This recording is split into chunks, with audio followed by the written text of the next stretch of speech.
আমার বাবা বিদেশে থাকতো। আমার মা থাকতো বাংলাদেশে। বাবা বিদেশ থাকা অবস্থায় আমার জন্ম হয়। আমার বয়স যখন 9 বছর তখন আমার বাবা আমাকে আমার আম্মুর কাছ থেকে হাতে পায়ে ধরে বাবার বাসায় নিয়ে গেল। আমি জানতাম না আমার সাথে এমনটা হবে। আমিও বাবার সাথে চলে গেলাম বাবার বাসায়। কিন্তু আমার বাবা আর এক বিদেশি আঙ্কেল দুজনে মিলে আমার সাথে। তাহলে পুরো ঘটনাটি বলি। আজ ঝুমুরের গায়ে হলুদ। গায়ে হলুদ হয় কিনা তা নিয়ে সবাই শঙ্কিত ছিল, কারণ ঝুমুরের আব্বা একটু ধার্মিক ধরনের। সবার জোড়াজুড়িতে উনার অনুমতি পাওয়া গেল, তাও আবার ছোট্ট পরিসরে করতে হবে, বাসার ছাদের উপরে। বরের নাম সোহেল, প্রবাসী ব্যবসায়ী, রেস্টুরেন্ট ব্যবসা পারিবারিক সূত্রে। খুব ছোটবেলায় সোহেল মা বাবার সাথে বিদেশে চলে গিয়েছিল। ঝুমুর আর সোহেলের বিয়ে ও বৌভাত সুসম্পন্ন হল। বিয়ে ঠিক 1 মাস পর সোহেল বিদেশে চলে গিয়েছিল। বকে যাওয়া সোহেলের আব্বা ও আম্মা চেয়েছিলেন বাঙালি নারী বিয়ে করে সংসারী হোক সোহেল। বিদেশ যে ঝুমুরকে ফোন করত সোহেল। ল্যান্ডফোনেই কথা হতো, মোবাইল খুব প্রচলন ছিল না। বিয়ের 2য় মাসের মাঝামাঝিতে ঝুমুর যখন কনসিভ করল, সবাই খুশি হলেও সোহেল খুশি হয়নি। সোহেল আস্তে আস্তে ঝুমুরের সাথে যোগাযোগ কমিয়ে দিল। আসলে তখন সোহেলের আবার সেই আগের প্রেমিকার সাথে পুনরায় কথা বলায় মেতে উঠেছিল। এদিকে ঝুমুর যখন অস্থির হলো যে আমার পেপারগুলো তৈরি করে পাঠাও, তখন সোহেল ঝুমুরকে বুঝালেন পেপার এখনো তৈরি হয় নাই। পেপার তৈরি হতে আরো দেরি লাগবে, আর 7 মাস হয়ে গেলে প্লেনে উঠতে দিবে না। তোমার এই শরীর নিয়ে এখানে আসার দরকার নাই, বাংলাদেশ করিয়ে তারপরে তুমি বিদেশে এসো। সোহেল এর আব্বা কিছু আঁচ করতে পেলেন। ঝুমুরের সাথে সব সময় ফোনে খোঁজ খবর রাখতেন। এদিকে ওর সময় ঘনিয়ে আসছে, ধীরে ধীরে সোহেল ফোন করে না বললেই চলে। ঝুমুরই সোহেলকে সব সময় ফোন করে যোগাযোগ রাখে। এদিকে 9 মাসের মাথায় বাচ্চা জন্ম নিল। সোহেল এর আব্বা ক্লিনিক বিল, আকিকা ও অন্যান্য খরচ বাদে মোটা অঙ্কের টাকা পাঠালেন। বাচ্চার নাম রাখা হলো নেহা। নেহার বয়স যখন 4 মাস, তখন সোহেলের আব্বার চাপের মুখে পেপারগুলো দেশে পাঠাতে বাধ্য হলো সোহেল। একাই গেল বিদেশে ঝুমুর আর নেহা। প্রথমেই ধাক্কা খেল, সোহেল এয়ারপোর্টে এলো না। ঝুমুর মনে মনে প্রচণ্ড শকর। জিজ্ঞেস করলেন, সোহেল এলো না কেন? সোহেলের আম্মা বলল, সোহেল খুব ব্যস্ত, তাই আসতে পারে নাই। এয়ারপোর্ট আর দেখার আগ্রহ রইল না ঝুমুর। শ্বশুর শাশুড়ির সাথে এয়ারপোর্ট থেকে বাসায় এলো ঝুমুর। সোহেল বাসায় অনেক দেরি করে আসে। ঝুমুরকে দেখে মোটেও খুশি হয় নাই, কিন্তু নিজের মেয়েটাকে নেহাকে কোলে নিয়ে মাই বেবি বলে কেঁদেছিল। বাবার কোলে উঠে হেসে দিল নেহা। প্রথম হাসিটা দেখে মনে সত্যিই মায়া জন্মালো সোহেলের। 2-3 দিন নাকি সোহেল বাসা থেকে বের হয় নাই নেহার জন্য। সোহেল এর আব্বা ঝুমুরকে বলে, দেখো সোহেল সম্পূর্ণরূপে বদলে গিয়েছে নেহার জন্য। সোহেল নেহার জন্য পুতুল, খেলনা, জামা, অনেক কিছু গিফট কিনে আন এবং খুব ভালো আচরণ করতে লাগলো, যাকে বলে পুরোপুরি চেঞ্জ। আসল ঘটনা শুরু এখান থেকেই। মনে মনে খারাপ ফন্দি এঁকেছে সোহেল। ঝুমুর কিছুতেই বুঝতে পারে নাই, খুব বেশি সরল মনেই সোহেলকে বিশ্বাস করেছিল। বিদেশে যাওয়ার 2 মাস পর একদিন সোহেল বলল, ঝুমুরকে আমি বাংলাদেশে যাচ্ছি ব্যবসার কাজে, তুমিও চলো, মাত্র 5 দিনের জন্য। যাওয়া আসা 2 দিন, মাঝখানে 3 দিন। নেহাকে নেওয়ার দরকার নেই, কষ্ট হবে। 6 মাসের বাচ্চাকে রেখে আসতে রাজি হলো না ঝুমুর, কিন্তু সোহেল বোঝালো এরকম সুযোগ আর হবে না, তুমি হয়তো আর 3-4 বছরেও যেতে পারবে না। কি বুঝে ঝুমুর রাজি হয়ে সোহেলের সাথে বাংলাদেশে আসলো। ঠিক দুপুরবেলা বাংলাদেশে সোহেল আর ঝুমুর আসলো। কোনোরকম হাত মুখ ধুয়ে দুপুরের খাবার খেয়ে বিশ্রাম না নিয়ে ওই এক কাপড়ে ঝুমুরদের বাসা থেকে বের হয়ে সোহেল বলল, খালার বাসায় যাচ্ছি, ফিরতে সন্ধ্যা, একটু রাত হবে, চিন্তা করো না, যত তাড়াতাড়ি পারি আসবো। সোহেল আসলে খালার বাসায় যায়নি, ওই মুহূর্তে ঢাকার উদ্দেশ্যে রওনা দিয়ে রাতের ফ্লাইটে বিদেশের উদ্দেশ্যে চলে গেল। রিটার্ন টিকিট আগে থেকেই কাটা ছিল। এদিকে রাতে ঝুমুর খালার বাসায় ফোন করে জানতে পারে সোহেল ওখানে যায়নি। সবাই দুশ্চিন্তা করে হাসপাতাল, অন্যান্য জায়গায় খোঁজাখুঁজি শুরু করল। পরের দিন যখন থানায় ডায়েরি করবে, তখনই সোহেল ফোন করে ঝুমুরকে। কথাগুলো ছিল, এমন তোকে বাংলাদেশ থেকে আমার আব্বা এনেছিল, তাই আমি নিজেই তোকে রেখে আসলাম। আর যোগাযোগ করবি না। আমার মেয়ে আমি রেখে দিলাম, এছাড়া আমার কোনো উপায় নাই, আব্বার কারণে তোকে বিয়ে করতে বাধ্য হয়েছিলাম। আমি তোকে আর রাখবো না। কথাগুলো বলেই লাইন কেটে দিল এবং ঝুমুর ফিট হয়ে গেল। ভাগ্য খারাপ হলে যা হয়, ঝুমুর পাসপোর্ট ঝুমুরের কাছে নেই, সোহেল নিয়ে চলে গিয়েছে। একেই বলে চরম বিশ্বাসঘাতকতা ও প্রতারণা। যদি বুঝত ঝুমুর। নতুন করে পাসপোর্ট করে ঝুমুর আবার 3 মাস পর বিদেশে গেল। ঝুমুর চাচার বাসায় গিয়ে উঠল। ঝুমুর কোর্ট এর আশ্রয় নিয়ে নেহাকে ফেরত পেল। তখন সোহেল আবার ঝুমুরের সাথে সংসার করতে চাইল। ঝুমুর ও রাজি হল, কিন্তু ঝুমুর চাচা ও আব্বা কেউ রাজি হলেন না। ঝুমুরই সোহেলকে ডিভোর্স দিল। এদিকে কোর্টের সিদ্ধান্ত অনুযায়ী নেহাকে সোহেল মাসে 2-3 দিনের জন্য নিয়ে যেতে পারবে নিজের কাছে, এবং প্রতি মাসে সোহেল নেহাকে নিজের কাছে নিয়ে রাখে। নেহার বয়স যখন 1 বছর তখন ঝুমুরের আবার বিয়ে হয়, বাংলাদেশ থেকে আসা আপন চাচাতো ভাইয়ের সাথেই। সোহেলের মনে মনে এটাই চিন্তা ছিল, আমি বিদেশি থাকি।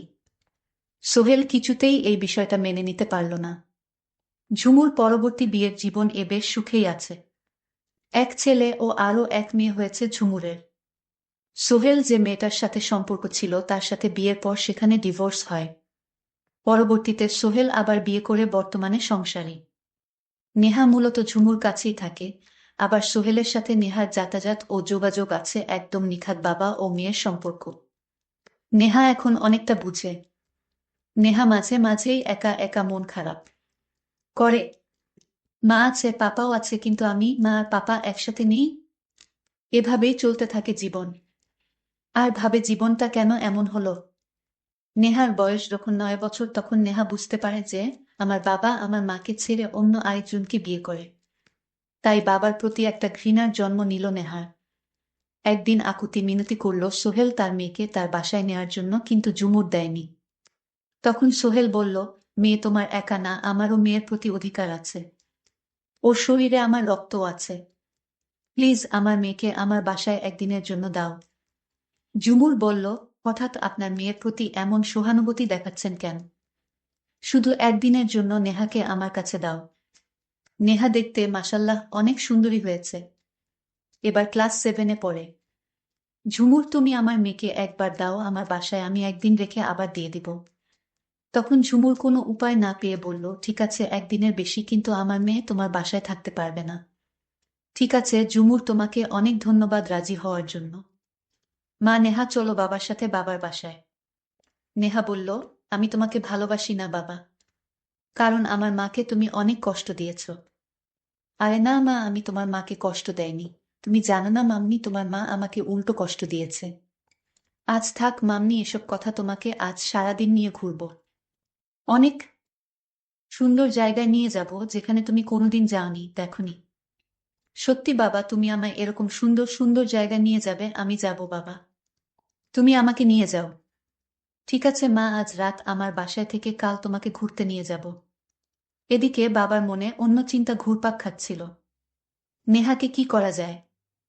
আমার স্ত্রী আমার প্রতি যে অত্যাচার করেছে, আমাকে যেভাবে ঠকিয়েছে, এর একটা কিছু করব যেন আমার স্ত্রী বুঝতে পারে আমি কতটা ভয়ঙ্কর হতে পারি। আমার স্ত্রী আমাকে যেভাবে ঠকিয়েছে। বাবা মনে মনে, কি ভাবছো আমাকে ঘুরতে নিয়ে যাবে না? যাব মা, এই তো বাড়ির কাছাকাছি এসে গেছি। তারপর বাসায় নেহাকে নিয়ে রাতে মাংস সবজি কিচেন দিয়ে খেয়ে নিলাম। মাম্মি তুমি এখন ঘুমিয়ে পড়ো পাশের রুমে, এটা তোমার জন্যই করেছি। তুমি ঘুমাও মা, সকালে তোমাকে নিয়ে ঘুরতে যাব। নেহা খুশি হয়ে ঘুমিয়ে পড়ল। সকাল হলো, নেহা বলল, বাবা ঘুরতে যাবে না? যাব মা, তুমি সেজে গুজে নিজেকে তৈরি করো। তারপর আমি বাবার কথামত নিজেকে তৈরি করে নিলাম। তারপর বাবার সাথে ঘুরতে বের হওয়ার জন্য রওনা দিলাম। বাবা আমাকে নিয়ে যেতে যেতে পাহাড়ি এলাকায় নিয়ে গেল। পাহাড়ের নিচে সাগর। কি অদ্ভুত সুন্দর দৃশ্য, দেখলে মন জুড়িয়ে যায়। এদিকে নেহার বাবা এক লোকের সাথে ফোনে কথা বলতেছিল অনেকক্ষণ ধরে। বাবা, তুমি কার সাথে কথা বললো? আরে মা, তোমার এক বিদেশি আঙ্কেলের সাথে। সোহেল বলল, কোথায় আছেন আপনারা? আমি আমার মেয়েকে নিয়ে হাজির, আপনার কোথায় চালু আসেন? আমি বান্দরবানে পাহাড়ে আছি। ঠিক আছে আপনি এখানে থাকে, আমরা আসছি। নেহা বলল, বাবা চলো এখন অন্য কোথাও যাই, এখানে আর ভালো লাগছে না বাবা। আরে মা, তোমার এক বিদেশি আঙ্কেল আসবে তোমায় দেখতে। আমি বলেছি আমার মেয়ে অনেক বড় হয়ে গেছে। তখন তোমার আঙ্কেল তোমায় দেখতে আসছে, তোমার জন্য গিফট নিয়ে আসছে। বাবা সত্যি আমার জন্য গিফট নিয়ে আসছে। এতক্ষণে তখন বিদেশি আঙ্কেল হাজির হলো। তখন সোহেল বলল, এ হচ্ছে আমার মেয়ে নেহা। মাশাল্লাহ, অনেক সুন্দর হয়েছে মেয়েটা তোমার। তখন ওই আঙ্কেল আমার দিকে কিভাবে যেন তাকিয়ে রয়েছে। আমার খুব ভয় লাগছিল। বাবা চলো, আমার গিফট লাগবে না, এখান থেকে চলে যাই। বিদেশি আঙ্কেল, কেন মা? আমিও তো তোমার বাবার মতো, আমাকে ভয় করছো কেন মা? বাবা তুমি এই আঙ্কেলের কাছ থেকে নিয়ে যাও। সোহেল বলল, কি বলো মা?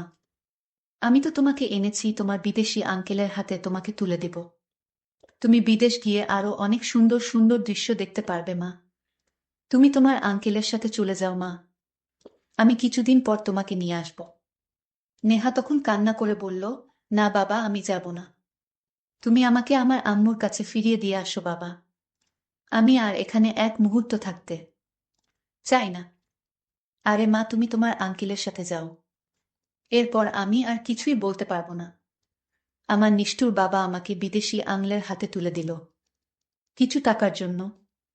সোহেল তখন নেহাকে বলল, তুই আমার মেয়ে না, তোর মা আমার সাথে প্রতারণা করেছে আমি যখন বিদেশ ছিলাম। আর আমার সত্যিকারের মেয়েকে তোর মা মেরে ফেলেছিল। আর তাই তোকে বিদেশি আঙ্কেলের হাতে তুলে দিলাম, যেন তোর মা আর তোকে কোনোদিন যেন খুঁজে না পায়। সন্তান হারানোর যন্ত্রণা আমি হাড়ে হাড়ে টের পাচ্ছি। আজ তোর মাও বুঝবে সন্তান হারানোর কি যন্ত্রণা। তোকে যখন খুঁজে পাবে না, তখন বুঝবে। বাবা, তাই বলে তুমি আমাকে দিয়ে তুমি প্রতিশোধ নিচ্ছ? বাবা, আমার কম বয়স, আমাকে ফেলে দিও না। চুপ কর, তুই আমার মেয়ে না, আমাকে বাবা বলে ডাকবি না। এই কথা শোনার পর আমি আর কিছুই বলতে পারবো না। হঠাৎ ঘুম থেকে উঠে দেখি আমি বিদেশ আঙ্কেলের বাসায়। তারপর কি হলো সেটা শোনার জন্য পরবর্তীতে ভিডিও দেওয়া হবে। সেই পর্যন্ত সবাই ভালো থাকবেন, ধন্যবাদ।